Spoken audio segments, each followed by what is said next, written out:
Na sua essência, o arrebatamento é um momento de profunda esperança e de forte advertência. É o último chamado para despertar, um sinal divino de que o tempo está realmente se esgotando. Neste momento, certos grupos de pessoas estarão perante uma realidade que nunca esperaram, deixados a vagar em um mundo transformado. É um conceito que pode parecer distante, mas está fundamentado em uma verdade que exige a nossa atenção agora mais do que nunca. Vamos mergulhar na raiz da questão, guiados pela sabedoria encontrada em João, capítulo 3, versículo 18. É um versículo que vai direto ao ponto. A fé em Jesus Cristo não é apenas uma passagem para evitar a condenação. É o fundamento da nossa própria salvação. Não é sobre fomentar o medo, é sobre amor. Um amor fervoroso e apaixonado que nos chama, nos exortando a entrar na luz e a abraçar uma vida transformada pela fé. Mas é aqui que a trama se complica. Após o arrebatamento, uma figura sobe ao palco, cujo carisma e poder são incomparáveis. Mas este não é um herói. Este é o Anticristo, um mestre do engano, manejando mentiras com a precisão de um cirurgião. Jesus nos alertou sobre esses tempos, de falsos profetas realizando maravilhas tão convincentes que até mesmo os mais fortes entre nós poderiam ser desviados. No entanto, há esperança. Os eleitos, aqueles inscritos no livro da vida, permanecem firmes, um testemunho do poder da verdade em um mar de engano. Paulo, com a sua visão habitual, lança luz sobre as trevas que se seguem ao arrebatamento.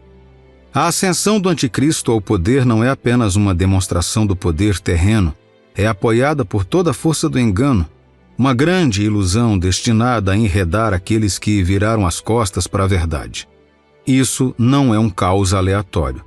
É um ato deliberado, uma permissão divina que serve como teste final de fé. É neste campo de testes que apenas aqueles que abraçaram o amor, a verdade e a retidão encontrarão o seu caminho.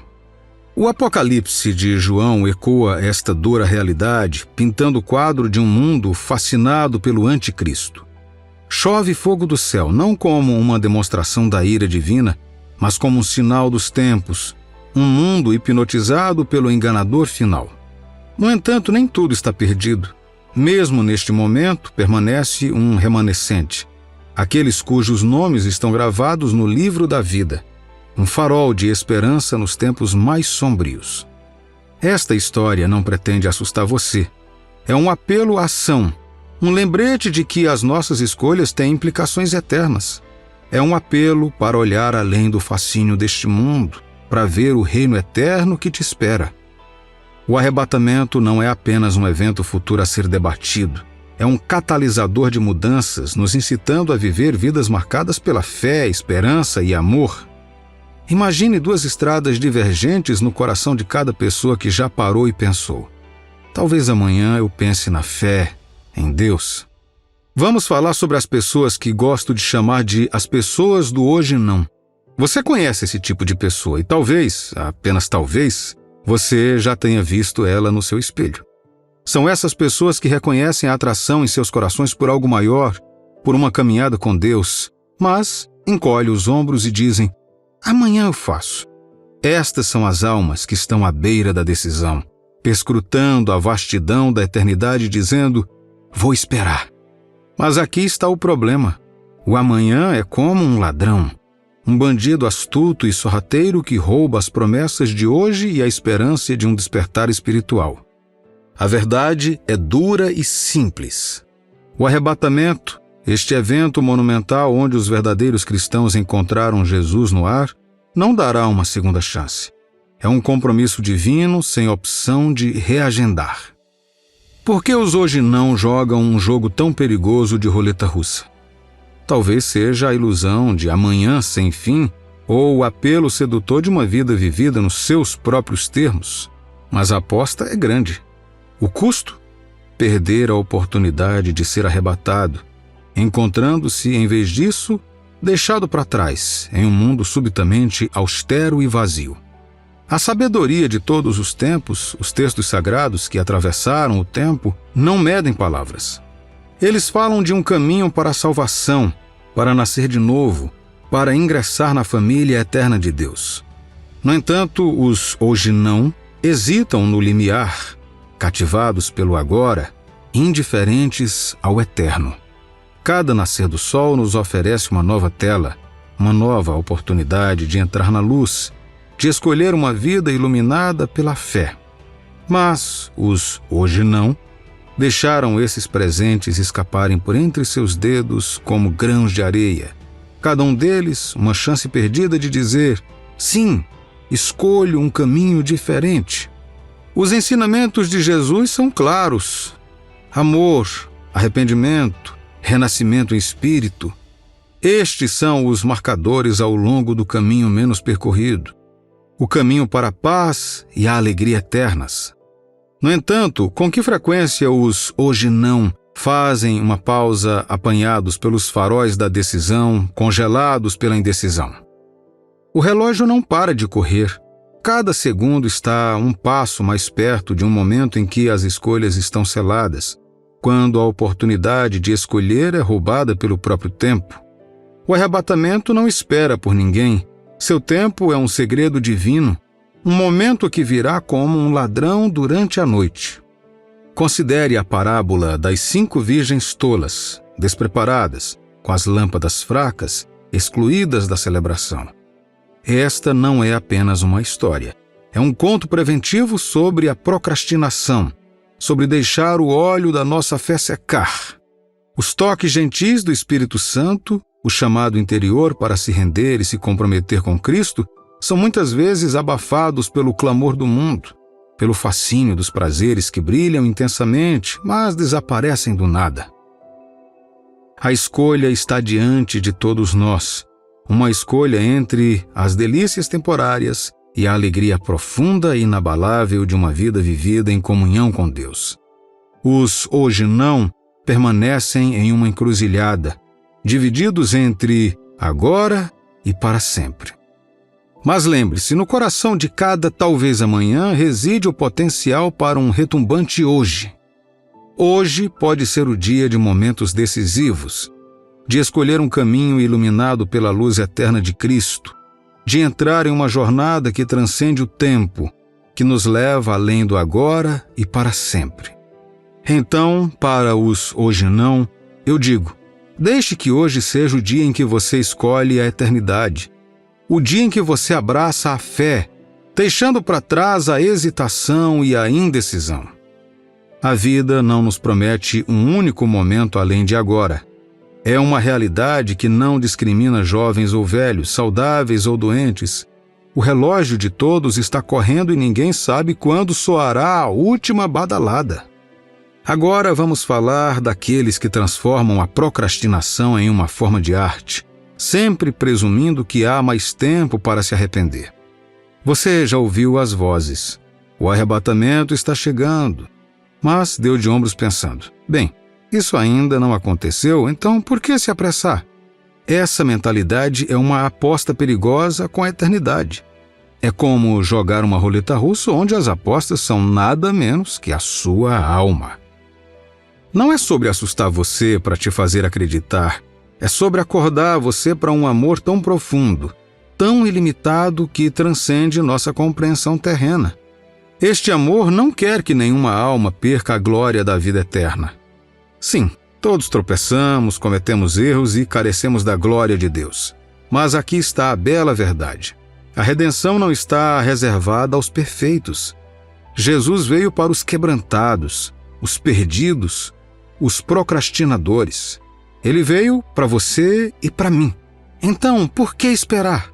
Por que deixar passar mais um dia pensando que você conseguirá fazer isso quando o convite para abraçar a vida eterna está aqui, agora mesmo? Você não precisa de um lugar especial ou de um grande momento. Esteja você em um ônibus, andando pela rua ou sentado tranquilamente em casa, a porta para a salvação está aberta e o caminho para um novo nascimento está apenas a uma conversa sincera de distância. Considere isto. Cada batida do coração é uma dádiva e cada respiração é uma chance de escolher uma vida cheia de amor e da luz de Deus. Não espere o momento certo para alinhar seu coração com o de Deus, porque o momento certo é agora. O arrebatamento é uma promessa, uma garantia divina do retorno de Jesus, mas também é um chamado à prontidão, para viver de tal maneira que, quer aconteça hoje ou daqui a 100 anos, você não fique para trás. Escolher Jesus é escolher a vida, não qualquer vida, mas uma vida repleta de esperança, propósito e alegria eterna. Adiar é fletar com o desconhecido, correr o risco de perder o abraço do reino eterno de Deus. Então eu te peço, não deixe que a procrastinação seja a ladra da sua eternidade. Tome a decisão de seguir Jesus hoje, de viver em sua graça e seguir seus passos. É a decisão mais importante que você tomará e a hora de tomá-la é agora. Vamos caminhar juntos para a luz, abraçando o amor e a salvação que nos aguarda a todos. O andarilho vagueia sem nunca ter sentido o calor da luz, movendo-se pela vida intocada pelo poder transformador do novo nascimento. A vida para ele é uma série de curvas perdidas e portas fechadas para um reino que ainda precisa buscar. A questão não é apenas você nasceu de novo, mas você já começou a buscar o caminho? Depois há o desviado, que uma vez esteve na luz, sentiu o abraço da graça, apenas para voltar para as sombras. A jornada deles é de retornar a um lugar que uma vez julgaram deixar para trás, uma história de promessas esquecidas e pecados sem arrependimento. É um lembrete claro de que o caminho não exige apenas que o encontremos uma vez, mas que continuemos a percorrê-lo firmes e verdadeiros. Os mornos são os mais intrigantes de todos. Eles provaram a luz, conheceram o caminho, mas optaram por caminhar à beira da sombra e do sol, nunca abraçando totalmente a transformação que os espera. Para eles, a luz é uma companheira, não um guia. Eles não conseguem perceber que uma jornada indiferente leva a um destino que nenhum de nós deseja alcançar. Por que esses caminhos são importantes?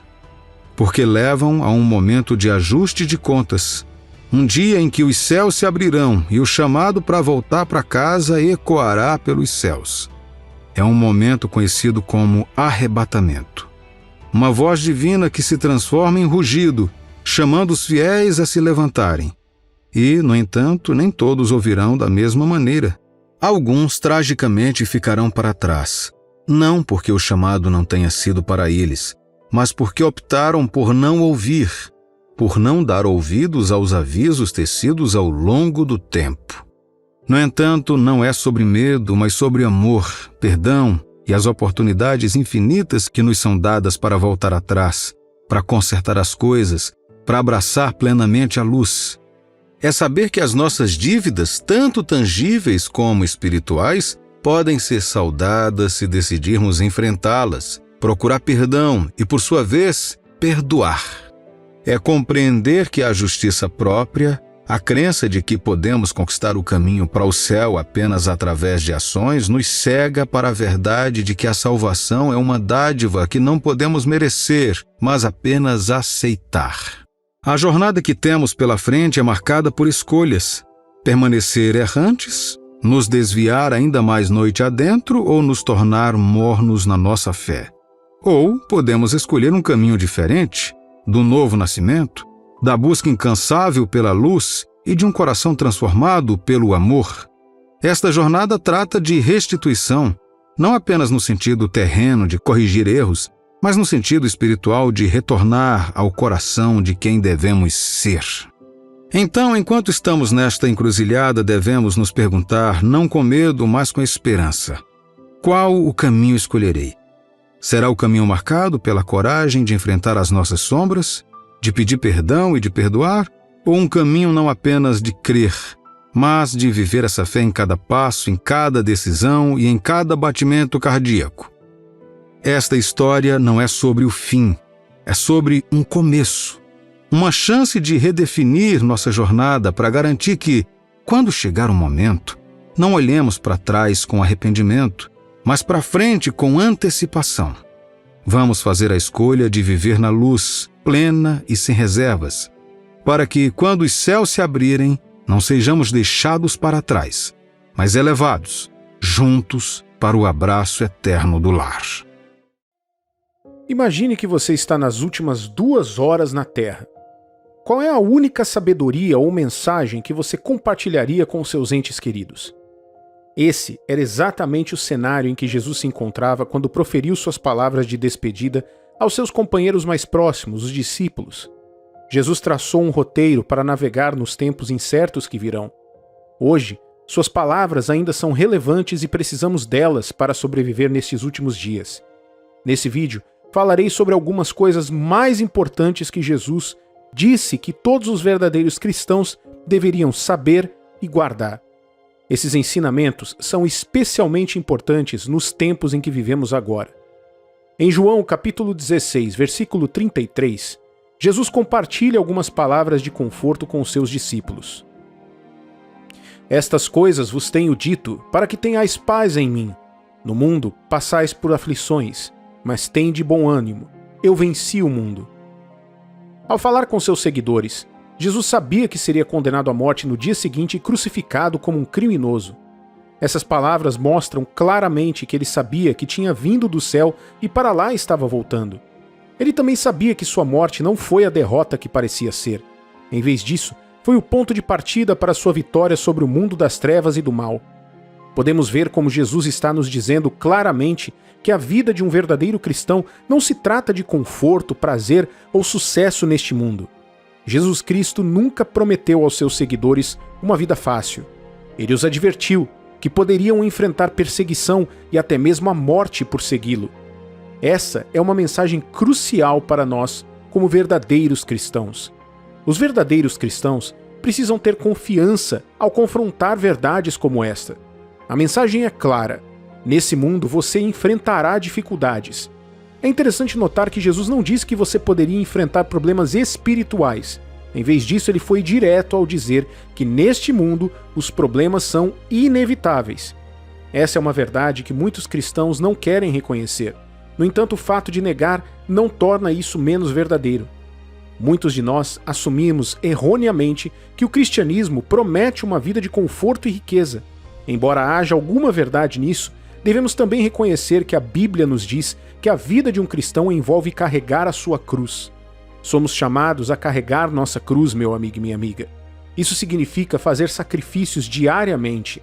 Assim como Jesus disse em Lucas capítulo 9, versículo 23. Se alguém quer vir após mim, a si mesmo se negue. Dia a dia, tome a sua cruz e siga-me.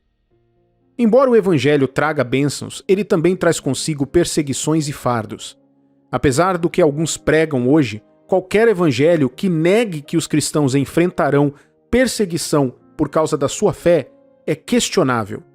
É por isso que Jesus disse claramente aos discípulos que nesse mundo eles passariam por aflições. Ao observar isso, você deve estar se perguntando quais são as aflições e problemas que passaríamos. Vou compartilhar 2 problemas sobre os quais Jesus nos alertou nos últimos dias.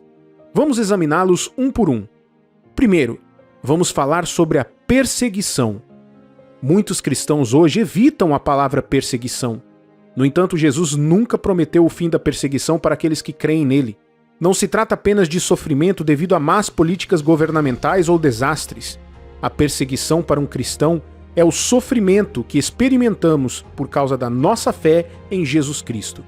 É perseguição quando lhe são negadas coisas que você deveria desfrutar por direito, porque declara abertamente que segue Jesus. Em alguns países hoje, a perseguição aos cristãos tornou-se comum.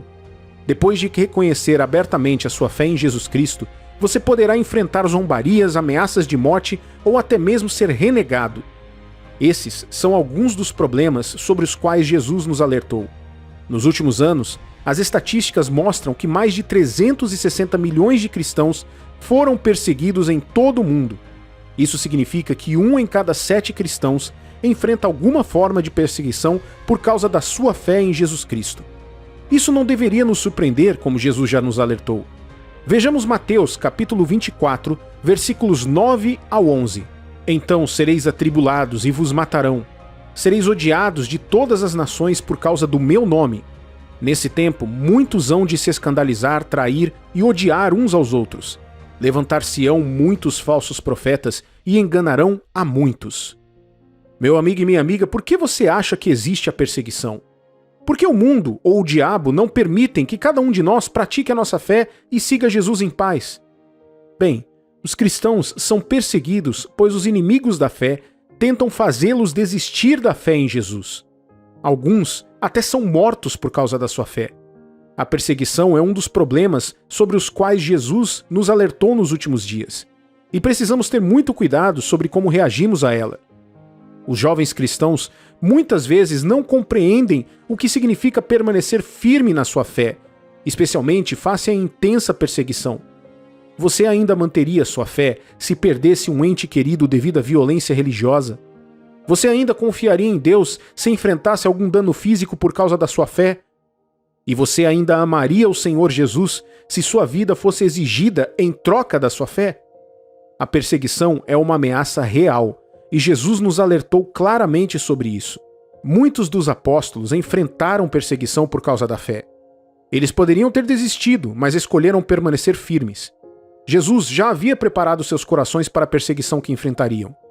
Veja o que está escrito no livro de Hebreus, capítulo 11, versículos 35 ao 38. Mulheres receberam pela ressurreição aos seus mortos.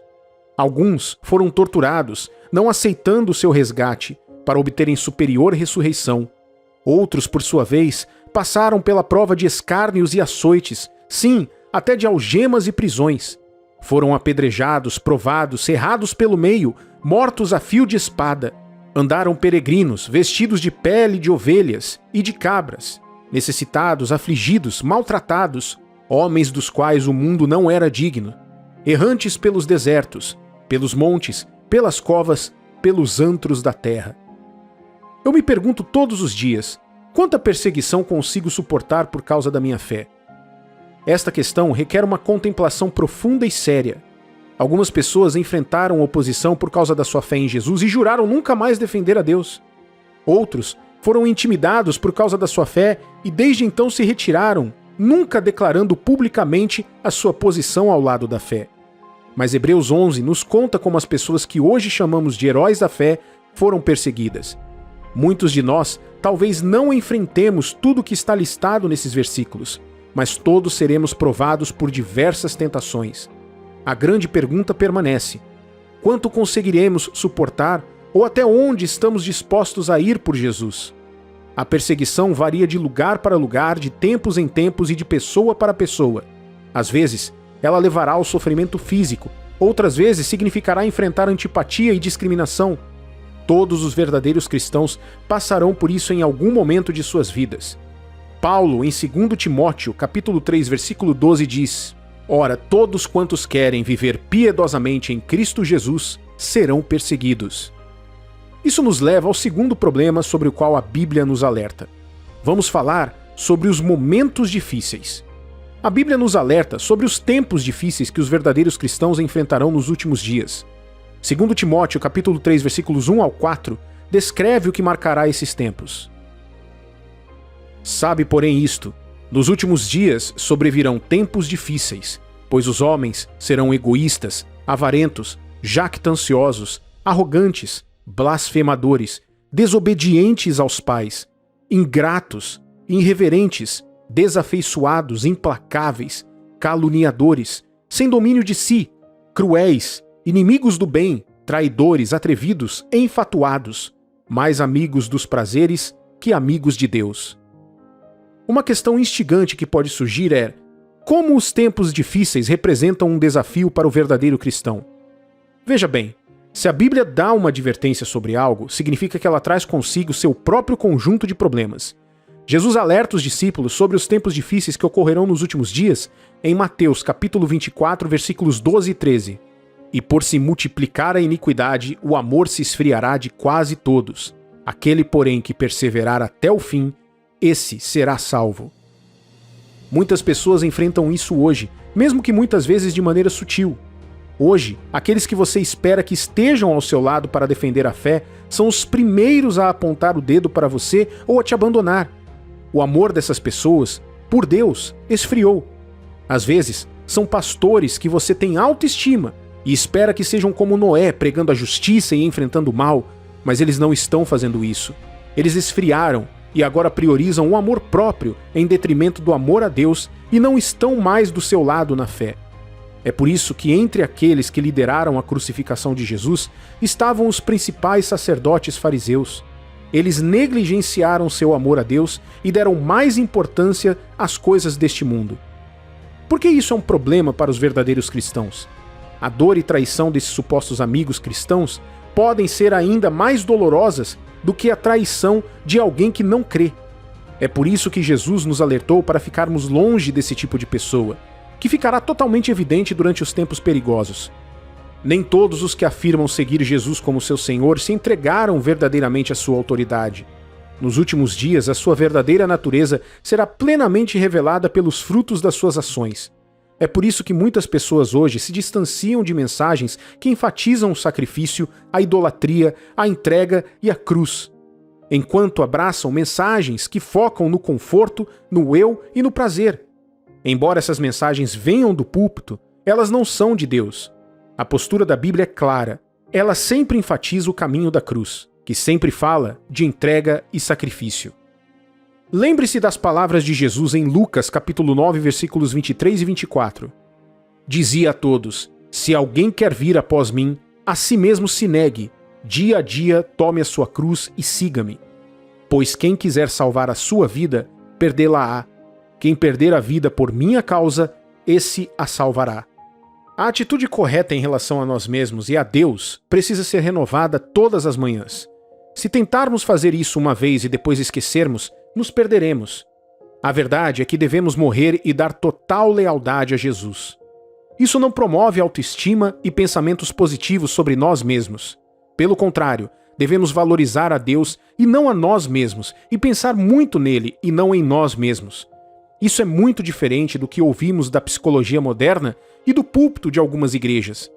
Meu amigo e minha amiga, como seguidores de Jesus Cristo, devemos ser fiéis e pregar a mesma verdade que ele pregou. Não devemos tentar substituir a cruz por nada. Concluindo, Jesus fala aos seus discípulos e a todos nós, nos encorajando a sermos fiéis e confiantes e destemidos, porque duas coisas são certas. Podemos ter paz no meio dos problemas, e a vitória final pertence a Deus e àqueles que estão em comunhão com o Senhor Jesus Cristo. Os problemas que os verdadeiros cristãos enfrentam no mundo darão lugar à glória eterna, assim como a perseguição é o solo que nutre o cristianismo profundo e rico. Veja o que diz 2 Coríntios, capítulo 4, versículo 17. Porque a nossa leve e momentânea tribulação produz para nós eterno peso de glória acima de toda comparação. Assim como Jesus incentivou seus discípulos, compartilhei essas mensagens com você para que em Cristo Jesus você encontre paz, mesmo em meio à tempestade, e esperança nos momentos mais difíceis. Sei que virão perseguições e tempos difíceis. Talvez você esteja vivendo um tempo difícil agora, mas o que é mais certo é a vitória que temos em Deus. Portanto, tem de bom ânimo, porque Jesus conquistou a vitória para nós. Que Deus te abençoe abundantemente, em nome do Senhor Jesus. Quando você é distraído por notícias falsas e mídias sociais, uma presença se agita, marcando a aproximação de uma figura envolta em escuridão, maldade e malevolência. Aquele conhecido como o Anticristo está mais perto do nosso reino, preparando um cenário para um capítulo que o mundo nunca viu antes. Antes de mergulharmos nas profundezas de seu surgimento, vamos dar uma olhada para trás, para os ecos da maldade que atravessaram a nossa história. Considere Caim, marcado como o primeiro assassino da história, cujas mãos estavam manchadas com o seu sangue e o sangue do seu próprio irmão Abel. Depois houve o Faraó, figura de crueldade obstinada, que apesar de atormentado pelas advertências divinas, escolheu o caminho da opressão, recusando-se a libertar os israelitas. Seu coração, indiferente aos rios transformados em sangue ou às terras envoltas em trevas, permaneceu firme em seu mal.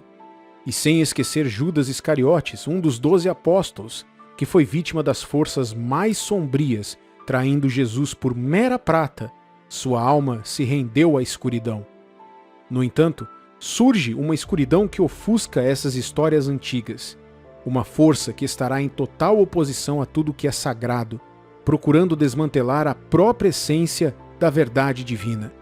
As Escrituras pintam um quadro vívido desse adversário em Daniel capítulo 7, versículo 25, revelando as suas intenções de desafiar o Todo-Poderoso, de oprimir os fiéis e de reescrever os fundamentos daquilo que consideramos sagrado. Proferirá palavras contra o Altíssimo, magoará os santos do Altíssimo e cuidará em mudar os tempos e a lei, e os santos lhe serão entregues nas mãos por um tempo, 2 tempos e metade de um tempo. Imagine um mundo onde permanecer fiel à fé é estar no centro de uma tempestade implacável. Essa será a era do Anticristo. Mas essa história não trata apenas da luta entre a luz e as trevas. É também uma história de como as forças invisíveis exercem poder no reino mortal. Assim como Deus pode realizar milagres através das mãos dos fiéis, também o diabo pode se mover através daqueles perdidos na escuridão. O livro do Apocalipse nos apresenta essas figuras, agentes do caos, escolhidos a dedo pelo diabo para cumprir o seu desígnio distorcido durante a tribulação. Entre eles estão 2 seres de profundo significado, símbolos de uma batalha mais profunda que está acontecendo além da nossa vista. À medida que lemos o livro do Apocalipse, é essencial compreender a estrutura da história, especialmente os capítulos 10 a 15. Essas passagens nos oferecem uma pausa, um momento para nos aprofundarmos no tabuleiro de xadrez celestial, desvendando os papéis e os reinos em jogo. O capítulo 12 estabelece as bases, apresentando 3 personagens centrais: Israel, representado como uma mulher, Satanás, o dragão vermelho, e Jesus, o filho varão. Passando para o capítulo 13, encontramos figuras adicionais centrais para o drama que se desenrola: a besta do mar, personificando o anticristo, e a besta da terra, sua contraparte do falso profeta. Neste capítulo, no versículo 1, uma figura de significado monumental é introduzida. Vi emergir do mar uma besta, que tinha 10 chifres e 7 cabeças, e sobre os chifres 10 diademas, e sobre as cabeças nomes de blasfêmia. O mar, muitas vezes metáfora do caos e do desconhecido, torna-se palco da chegada dessa entidade. A besta, ou o que muitos interpretam como o anticristo, não é qualquer personagem nessa história. Ele representa o culminar do distanciamento da humanidade em relação ao sagrado, incorporando a oposição na sua forma mais pura. Mas quem orquestra essa emergência?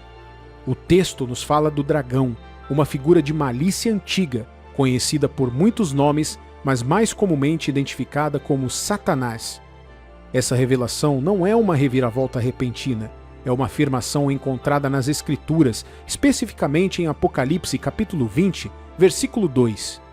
Ele segurou o dragão, a antiga serpente, que é o diabo, Satanás, e o prendeu por 1000 anos. À medida que nos aprofundamos, somos convidados não apenas a observar, mas a ouvir atentamente os poderes e privilégios concedidos a essa besta. É uma história de admiração e lealdade, onde a autoridade do dragão é transferida, desencadeando uma onda de adoração enraizada tanto na admiração quanto no medo. Quem pode comparar? Quem se atreve a se opor? Estas não são apenas perguntas, são um reflexo da presença abominável da besta, com a capacidade de proferir blasfêmias grandiosas por um tempo medido em meses, não em momentos. Essa besta não desafia apenas a Deus. Ela trava uma guerra contra a própria essência da santidade, visando aqueles que estão no céu e na terra.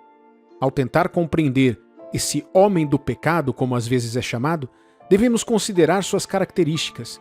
Descrita como uma fera surgindo do mar, essa figura não apenas aparece, ele é uma manifestação da fúria do dragão, uma personificação física da maldade e da rebelião. Essas imagens não são arbitrárias, estão impregnadas de uma continuidade que liga o final de um capítulo ao início de outro, significando uma saga ininterrupta de conflito e desafio. Imagine uma pessoa emergindo no cenário global, carismática, mas enigmática, que vivencia um evento catastrófico que deveria, segundo todos os relatos, acabar com sua vida. No entanto, milagrosamente ela sobrevive. Esse acontecimento, especulado por muitos como sendo uma tentativa de assassinato ou um grave perigo semelhante, torna-se o ponto de viragem, atraindo o espanto e a admiração das massas. O mundo observa com espanto a recuperação dessa figura, uma recuperação vista por muitos como um sinal de favor divino ou de poder sobrenatural. Esse indivíduo não é apenas um líder qualquer. A sua retórica está repleta de desafios contra Deus, um desafio flagrante ao sagrado. Ele não se opõe apenas aos ensinamentos do cristianismo. Ele pretende minar a sua própria essência, desafiando a santidade de Jesus Cristo e procurando elevar-se no lugar de Deus.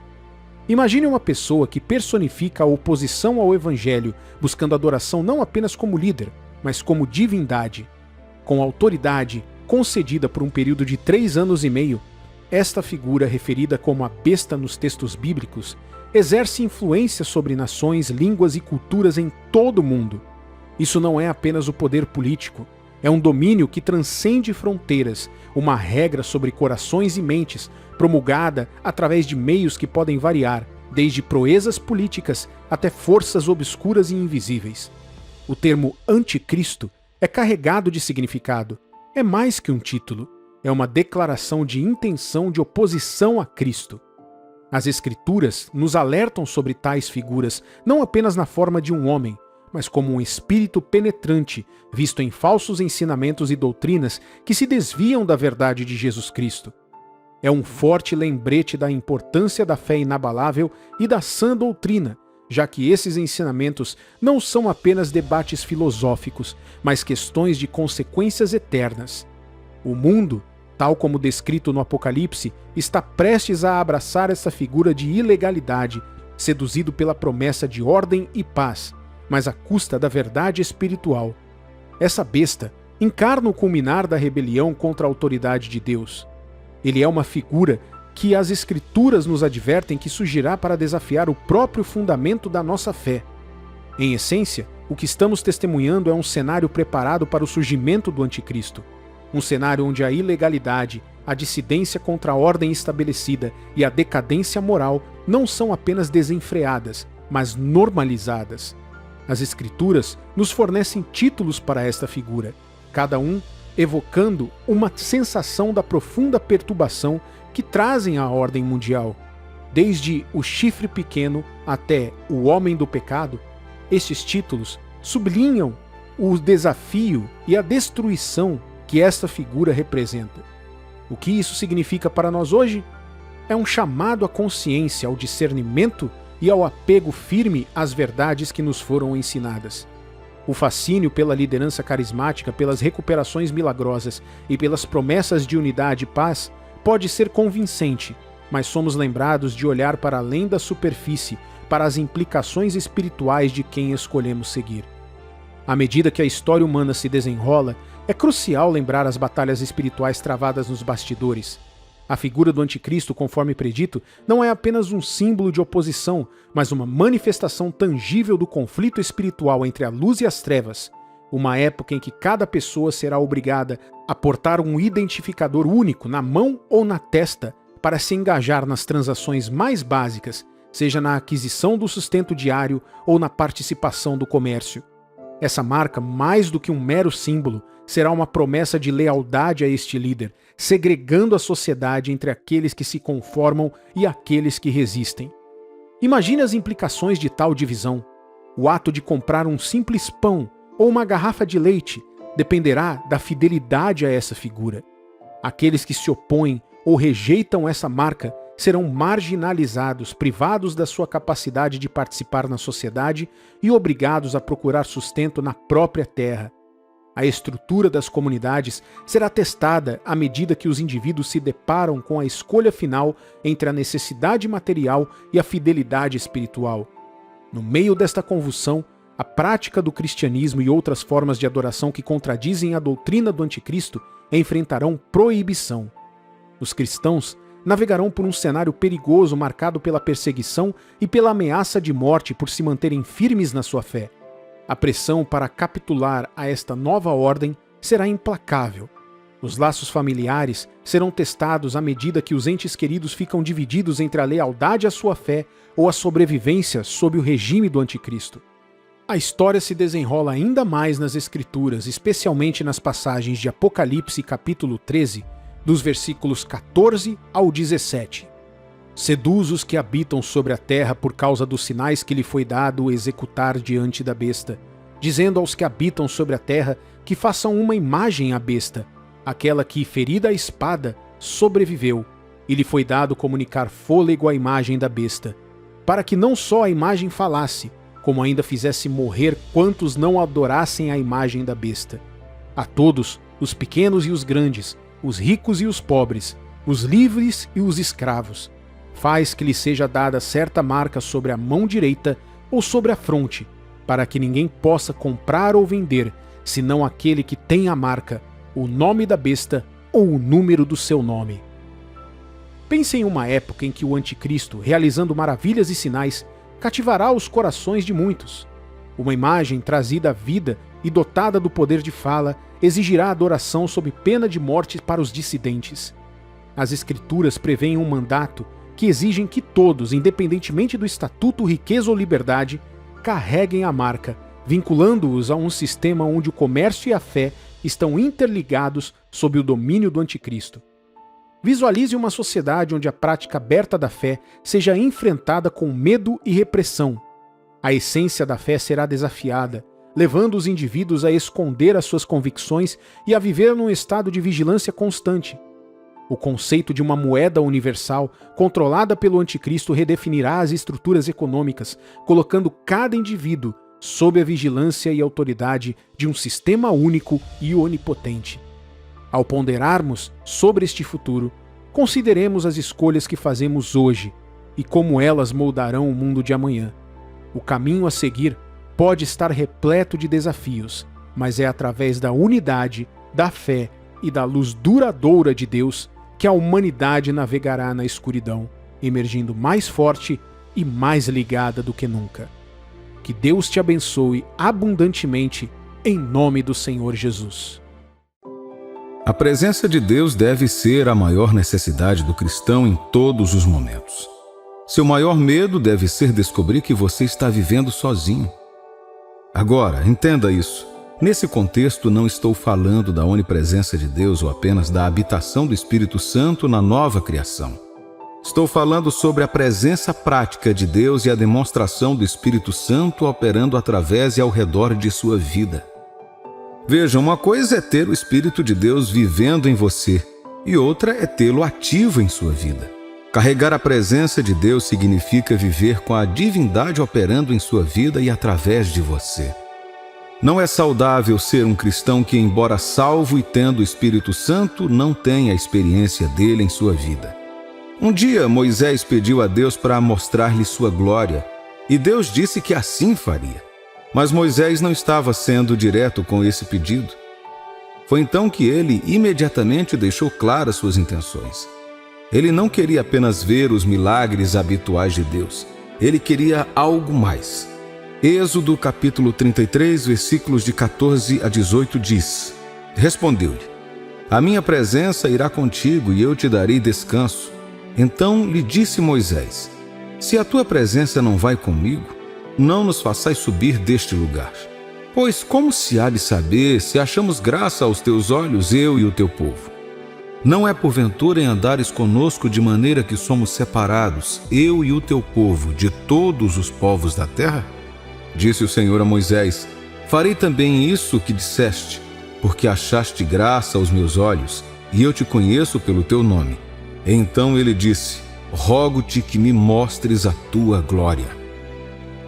De acordo com Moisés, um sinal do favor de Deus seria a bênção de sua presença, e a bênção da presença de Deus é demonstrada por meio da manifestação de sua glória. Primeiro para você em um nível pessoal e depois para outras pessoas que entram em contato com você. Já ouvi pessoas insinuarem que a vida cristã é muito chata, mesmo alguns cristãos também têm essa ideia. É por isso que invejamos o mundo e os incrédulos e caímos na tentação de querer fazer as coisas como eles fazem. No entanto, essa ideia é resultado de não saber o que significa ter a presença de Deus em sua vida. Pare um momento e pense por que Davi, Moisés e outros que eram íntimos de Deus eram tão sedentos da sua presença. Davi, por exemplo, diria que não tinha motivos para temer ninguém. Por quê? Porque Deus estava com ele. Não se esqueça que este é o mesmo Deus de toda a nação de Israel, o Deus onipresente. No entanto, ele está mais presente para alguns do que para outros. Agora, isso significa que Deus é parcial? Não. A Bíblia diz que ele não faz acepção de pessoas. O que ele faz de acordo com sua vontade e nossa cooperação com ele. Muitas coisas mudarão em sua vida quando você perceber a presença de Deus. Esta é a prática constante dos santos que se destacam neste mundo. Eles praticam a presença de Deus.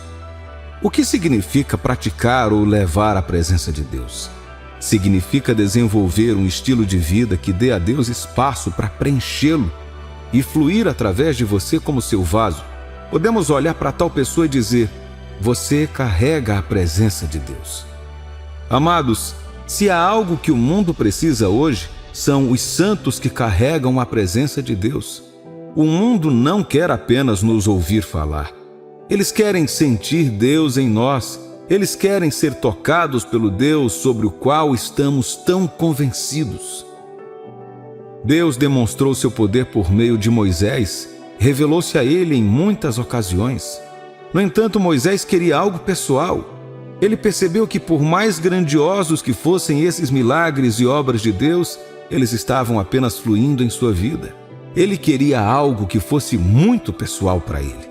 Ele queria que Deus não apenas fluísse através dele, mas também fluísse para ele. Ele não queria apenas ser o que cura, ele também queria ser curado. Ele não queria apenas tocar os outros, ele também queria ser tocado. Deus viu isso e isso o agradou. Ele se mostrou a Moisés e isso causou um impacto nele, até fisicamente, de modo que ninguém pudesse encará-lo. Moisés teve que cobrir o rosto com um véu porque começou a brilhar. Êxodo capítulo 34, versículos 29 a 35 diz: Quando desceu Moisés do monte Sinai, tendo nas mãos as 2 tábuas do testemunho, sim, quando desceu do monte, não sabia Moisés que a pele do seu rosto resplandecia, depois de haver Deus falado com ele. Olhando Arão e todos os filhos de Israel para Moisés, eis que resplandecia a pele do seu rosto, e temeram chegar-se a ele. Então Moisés o chamou. Arão e todos os príncipes da congregação tornaram a ele, e Moisés lhe falou. Depois vieram também todos os filhos de Israel, aos quais ordenou ele tudo o que o Senhor lhe falara no monte Sinai. Tendo Moisés acabado de falar com eles, pôs um véu sobre o rosto. Porém, vindo Moisés perante o Senhor para falar-lhe, removia o véu até sair, e saindo dizia aos filhos de Israel tudo o que lhe tinha sido ordenado. Assim, pois, viam os filhos de Israel o rosto de Moisés, viam que a pele do seu rosto resplandecia. Porém, Moisés cobria de novo o rosto com véu até entrar a falar com ele. Isso, querido cristão, não é uma experiência apenas para Moisés. É uma experiência que Deus deseja que cada um de seus filhos tenha. Ele quer estar com você de forma prática o tempo todo. Quando você vai para aquela entrevista, para o escritório, na escola, dirige seu carro até dormindo, Deus quer que você carregue a presença dele. Esta é a razão pela qual ele deu a você e a mim o Espírito Santo. Ele fez isso para que possamos ser seu templo, sua habitação, um lugar onde ele não apenas mora, mas opera. 1 Coríntios capítulo 6, versículo 19 diz: Acaso não sabeis que o vosso corpo é santuário do Espírito Santo, que está em vós, o qual tendes da parte de Deus e que não sois de vós mesmos? Ouvi testemunhos de pessoas que em transportes públicos, seus companheiros de viagem os abordaram respeitosamente para perguntar sobre sua personalidade e fé. Por quê? Não porque queriam atacar sua fé, mas porque queriam algo exalando delas. Jesus é o nosso exemplo perfeito do que significa carregar a presença de Deus o tempo todo. Tanto que, diante das crises, quando você se levanta, Deus se levanta em você e age. Quando você carrega a presença de Deus, não precisa orar por muito tempo sobre certas questões antes de ver a mudança que busca. Você o toca e o poder de Deus flui para ele. Você fala como os apóstolos antigos e Deus é liberado. Por quê? Porque Ele já está lá, ativamente. Esta mensagem é para te desafiar, pois se os antigos puderam fazer isso, você também pode. Ainda existem cristãos que carregam a presença de Deus hoje. Este é o sinal de que todos nós podemos, se estivermos dispostos a assumir a responsabilidade e acomodá-la também. Agora, o que você pode fazer para levar a presença de Deus em sua vida? Que prática é necessária para ser uma demonstração ambulante de Deus com seu poder à sua disposição? Aqui estão algumas coisas que você pode fazer para levar a presença prática de Deus.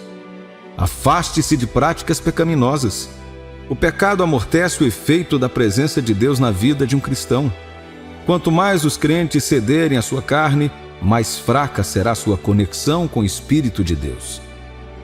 É por isso que a Bíblia diz que a mente carnal resultará em morte. Isso não significa necessariamente morte física, mas morte espiritual. A morte de nossa conectividade com o Espírito de Deus. É isso que depois que caímos no pecado e pedimos a misericórdia de Deus, embora Ele nos perdoe e nos limpe, é necessário algum esforço para recuperarmos certos fundamentos no Espírito. Por quê? Porque através do pecado caímos para trás. Santidade é a chave para levar a presença de Deus. Pureza é um estilo de vida para pessoas que pretendem ver Deus da forma prática através de suas vidas. Sei que existem pessoas que dizem que não importa o que você faça, o poder de Deus está sempre disponível para você. Isso não é verdade. Sim, Deus prometeu nunca deixar você e Ele é fiel às suas promessas. No entanto, seu poder só é operacional onde seu espírito habita e repousa, e nada perturba mais o espírito do que o pecado.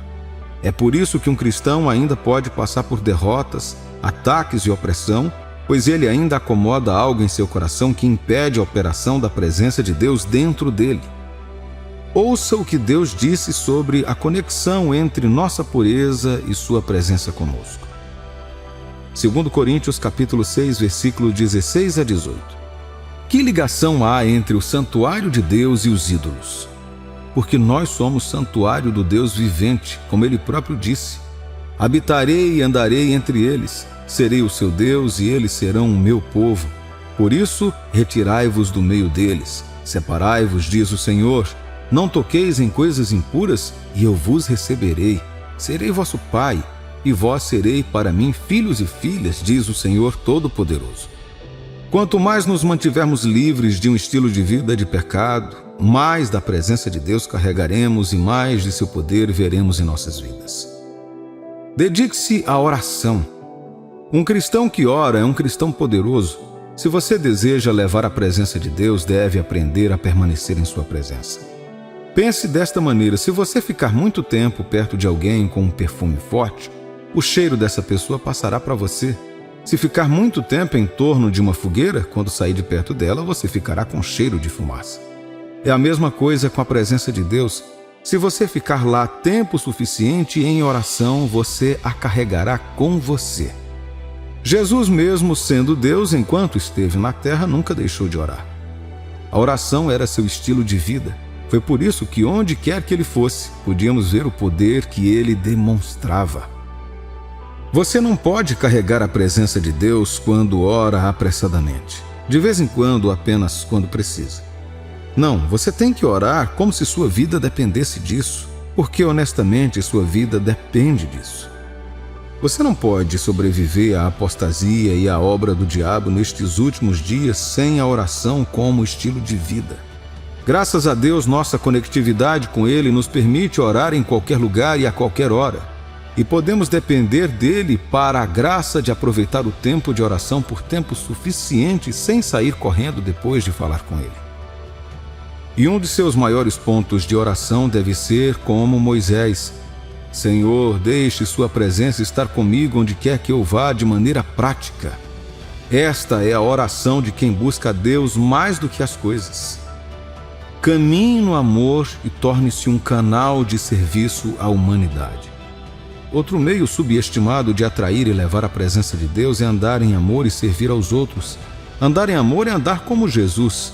Andar em amor é cuidar dos outros, defender a verdade, mostrar compaixão e orar pelos outros, mesmo quando eles te odeiam. Andar em amor é ser um doador sem esperar algo em troca. Quando você se torna um canal que atende às necessidades dos outros em nome de Deus, você se posiciona para ser um vaso por meio do qual Ele pode trabalhar e tocar os outros. Sem amor, nada do que fazemos tem valor diante de Deus.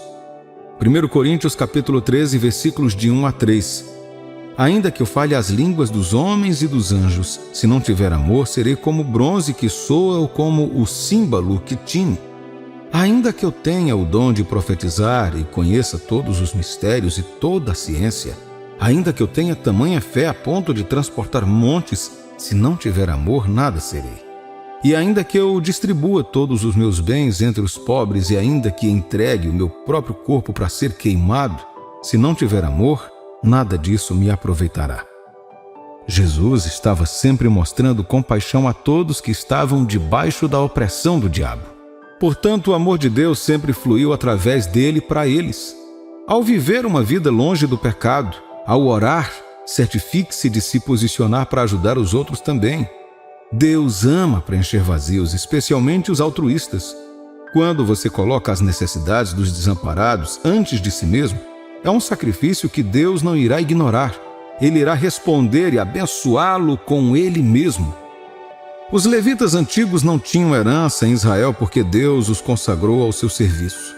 No entanto, eles tiveram a maior herança de todas, uma herança que ninguém poderia roubar deles, o próprio Deus. Ele disse a Moisés: não se preocupe com esses homens, eu sou a herança deles. Então eles não precisam se preocupar com nada. Enquanto eles servirem ao meu propósito, atenderei às suas necessidades. Isso nos ensina, portanto, que Deus responde àqueles que servem às necessidades dos outros. Submeta-se ao Espírito Santo. Se você deseja levar a presença de Deus, deve aprender a arte de obedecer e submeter sua vontade à pessoa de sua presença, o Espírito Santo dentro de você. Veja, o Espírito Santo não é apenas falar em línguas ou operar milagres. Ele é Deus e quer ter um relacionamento de pai e filho, adorador e servo, com você. Até que Ele seja o Senhor de tudo na sua vida, Ele não é Senhor de nada. Isso começa com coisas tão pequenas quanto o tipo de decisão que você toma, os pensamentos que você tem e sua resposta às instruções de suas palavras. Se a voz dele não pode mudar seus passos, então você não deve esperar que ele apareça através de você. Se ele o fizesse, você tomaria a glória para si mesmo e acreditaria que fez pela força do seu braço. Deus é muito intencional sobre sua glória, querido cristão, e Ele fez por nós o que toda criatura deseja, que Ele venha morar em nossos corações. Agora Ele quer estar lá, liderando, operando, resolvendo as coisas e tocando o mundo através de você. Siga essas etapas compartilhadas hoje e deixe Deus agir. Não se esqueça, esta é a era em que o mundo está esperando. A hora dos filhos de Deus, portadores de sua presença, demonstrá-lo ao mundo. Seja um dos que revelam Deus a este mundo sombrio. Você sabia que, de acordo com a Bíblia, existe uma cidade conhecida espiritualmente como Babilônia a Grande, que é descrita como morada de demônios, habitação para todo espírito impuro, gaiola para pássaros impuros e odiosos e guarita para todo animal detestável? Essa cidade influenciou nações ao redor do mundo a se entregarem ao vinho inflamado do seu adultério. Os reis da terra foram atraídos para cometer adultério com ela, e os mercadores da terra acumularam riquezas através do poder de seus luxos. Apocalipse, capítulo 17, versículo 5, declara claramente: na sua fronte achava-se escrito um nome, um mistério. Babilônia, a Grande, a mãe das meretrizes e das abominações da terra. Nesse vídeo, nos aprofundaremos a uma exploração reveladora de Apocalipse 17. Também descobriremos como a prostituta da Babilônia representa um sistema mundial maligno que está controlado pelo Anticristo antes da volta de Jesus à Terra. Recomendo que preste muita atenção a este vídeo, pois ele tem o poder de informar e transformar você por meio das revelações que oferece. Encorajo você a assistir esse vídeo até o final, participar das orações e receber as bênçãos para você, sua família e seus amigos. Além disso, peço também a gentileza de curtir esse vídeo, se inscrever em nosso canal e compartilhar essa mensagem para nos ajudar a alcançar um público mais amplo. Ao fazer isso, você não está apenas espalhando o Evangelho, mas também tocando mais vidas e avançando o reino de Deus. Agora, vamos explorar a mensagem de hoje. Como surgiu a Babilônia? De acordo com as interpretações bíblicas, Babilônia é frequentemente considerada a cidade do diabo porque se opõe perpetuamente a Deus e a tudo que está associado a ele. A Bíblia descreve a Babilônia como uma cidade que simboliza a apostasia, se opondo ao plano redentor de Deus para salvar a humanidade. Em Gênesis capítulo 10, versículos 8 e 10, uma história intrigante é contada sobre uma figura proeminente chamada Nimrod, um habilidoso caçador e guerreiro. Acredita-se que Nimrod seja o pai fundador da Babilônia. O nome Nimrod significa rebelar-se, e as ideologias sobre as quais ele construiu a Babilônia espelhavam a rebelião contra qualquer coisa que representasse Deus, que continua a ser associada à Babilônia ao longo da história. Qualquer cidade que se rebele contra Deus é figurativamente chamada de Babilônia. O Antigo Testamento narra eventos significativos na Babilônia, como a história da Torre de Babel, onde os humanos tentaram construir uma torre para alcançar os céus. No entanto, Deus interveio destruindo a torre e dispersando a humanidade, fazendo com que falassem línguas diferentes, dificultando assim a sua capacidade de compreensão e comunicação entre si. Em termos contemporâneos, a palavra Babilônia é usada para significar qualquer cidade que rejeita abertamente os caminhos e as leis de Deus. Apocalipse capítulo 18, versículos 1 ao 3, afirma enfaticamente que Babilônia, a Grande, caiu e se tornou morada de demônios e espíritos imundos, lugar de toda ave impura e animal detestável. As nações se entregaram aos seus adultérios e os reis e mercadores enriqueceram com seus luxos excessivos. Mesmo nos tempos antigos, a Babilônia era conhecida pela sua fervorosa idolatria, como evidenciado na história de Nabucodonosor e dos 3 rapazes hebreus que se recusaram a se curvar diante da imagem de ouro do rei e foram, consequentemente, lançados na fornalha de fogo ardente devido à sua fé inabalável em Deus. Na antiga cidade da Babilônia, encontramos um forte contraste entre ela e os caminhos de Deus.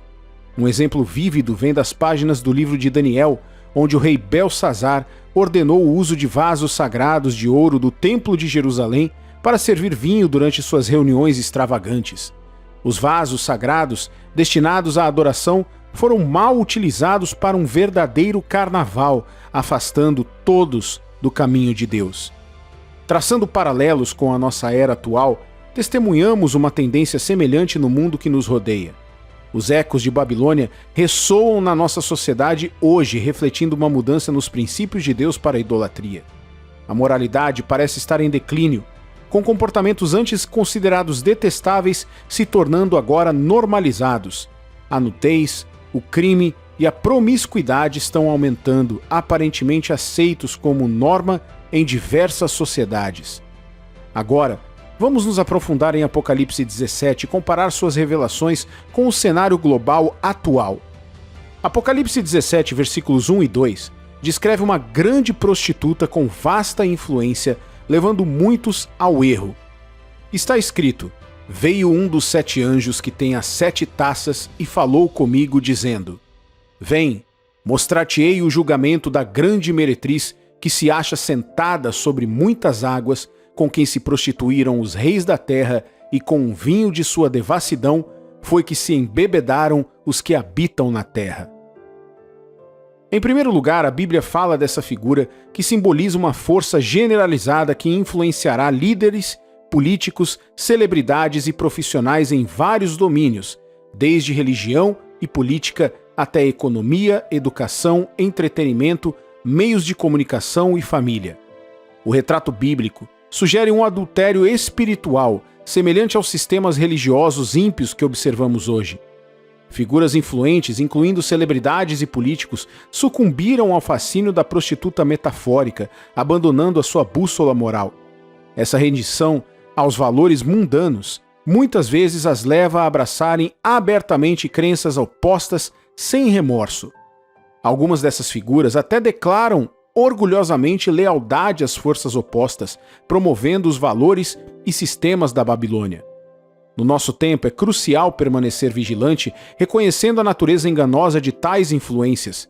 Muitas figuras influentes trocaram o seu bem-estar espiritual pela busca de ganhos mundanos, abraçando abertamente práticas contrárias aos caminhos de Deus. À medida que os líderes reivindicam publicamente afiliações com forças opostas, se envolvendo em estilos de vidas desalinhados com os princípios de Deus, devemos estar atentos e discernir os tempos. Ao compreender estes paralelos, nos equipamos para enfrentar os desafios da nossa Babilônia moderna, nos mantendo firmes nos ensinamentos da Bíblia. Em segundo lugar, Apocalipse capítulo 17, versículos 4 e 5 diz: Achava-se a mulher vestida de púrpura e de escarlata, adornada de ouro, de pedras preciosas e de pérolas, tendo na mão um cálice de ouro transbordante de abominações e com as imundícias da sua prostituição. Na sua fronte achava-se escrito um nome, um mistério: Babilônia, a Grande, a mãe das meretrizes e das abominações da terra. Assim como o desejo do rei Nabucodonosor de construir um nome para si mesmo, conforme mencionado em Daniel 3, o sistema do mundo moderno também está inclinado para esta prática antiga de idolatrar a reputação pessoal. Hoje, o sucesso é muitas vezes definido de forma restrita por conquistas mundanas e recordes quebrados, em vez de ser visto através das lentes da palavra de Deus. Essa mudança levou a uma competição intensa e a um foco generalizado na autopromoção, espelhando as ambições dos antigos babilônicos. Há um relato fascinante em Gênesis capítulo 11, versículo 4. Imagine isso. Um grupo de pessoas unidas por um objetivo comum decidiu construir não uma cidade qualquer, mas uma cidade colossal. A sua ambição aumentou ainda mais com a construção de um monumento, uma torre imponente que pretendia tocar os céus. Não se tratava apenas de tijolos e argamassa, simbolizava um desejo profundo de gravar a sua identidade nas páginas da história, alcançando um tipo de glória que ultrapassava os limites da existência mortal. Este ambicioso projeto não foi apenas um empreendimento físico, ele representava uma aspiração profunda de reconhecimento e distinção. A história pinta um quadro vívido da busca inabalável da humanidade por reconhecimento e fama, refletindo um anseio intrínseco por significado. Captura uma essência atemporal, a busca humana por deixar uma marca, por ser lembrado e por se destacar na multidão. Além disso, Apocalipse 17, 4 adverte sobre uma entidade corrupta que exerce influência através da imoralidade e de práticas abomináveis, indicando um esforço deliberado para desviar as pessoas e corroer a sua fé. A prevalência da promiscuidade, da nudez, da perversão sexual e da imoralidade na sociedade contemporânea se alinha com essa advertência, uma vez que esses comportamentos têm como objetivo afastar os indivíduos de Deus e levá-los à destruição espiritual. A normalização de atividades como a mudança de gênero, a nudez pública, as relações extraconjugais e até a bestialidade em algumas regiões contradiz os princípios estabelecidos por Deus, refletindo uma promoção deliberada de valores contrários aos seus ensinamentos. Tudo isso é o abraço ao sistema babilônico. Lembre-se de que as Escrituras equipararam consistentemente a fornicação e o adultério à idolatria e à religião falsa, enfatizando as consequências espirituais de tais comportamentos. Isso é paralelo às referências históricas nos livros dos profetas de Deus Ezequiel, Jeremias e Oséias, onde a infidelidade de Israel a Deus foi comparada à infidelidade conjugal. Portanto, como cristãos verdadeiros da era atual, quero que saibam que estamos num momento crítico entre o precedente histórico e as advertências proféticas. Nos compete defender a fé que nos foi confiada, permanecendo vigilantes contra as influências generalizadas da idolatria e da religião falsa propagadas pelo espírito da Babilônia. Para concluir, meu amigo e minha amiga, imploro que vocês defendam firmemente a fé e permaneçam vigilantes no discernimento desses sinais sutis mais potentes da influência da Babilônia. O fascínio das estratégias dessa cidade é inegavelmente real, enredando muitos através dos seus métodos astutos, levando-os a uma rebelião perigosa contra Deus. É fundamental que você fortaleça seu compromisso de servir a Deus, inabalável em sua determinação e resoluto em sua fé. Adote uma postura inflexível, firmemente enraizada em suas convicções, e preste atenção à admoestação encontrada no livro de 1 Timóteo, capítulo 4, versículos 1 e 2, onde está escrito: Ora, o Espírito afirma expressamente que nos últimos tempos alguns apostatarão da fé, por obedecerem a espíritos enganadores e a ensinos de demônios, pela hipocrisia dos que falam mentiras e que têm cauterizada a própria consciência. À medida que navegamos nesses tempos precários, não devemos subestimar a gravidade desses avisos. Em vez disso, permaneçamos firmes, equipados com fé e dedicação inabaláveis à verdade, salvaguardando-nos, assim, contra as influências insidiosas do engano e da falsidade.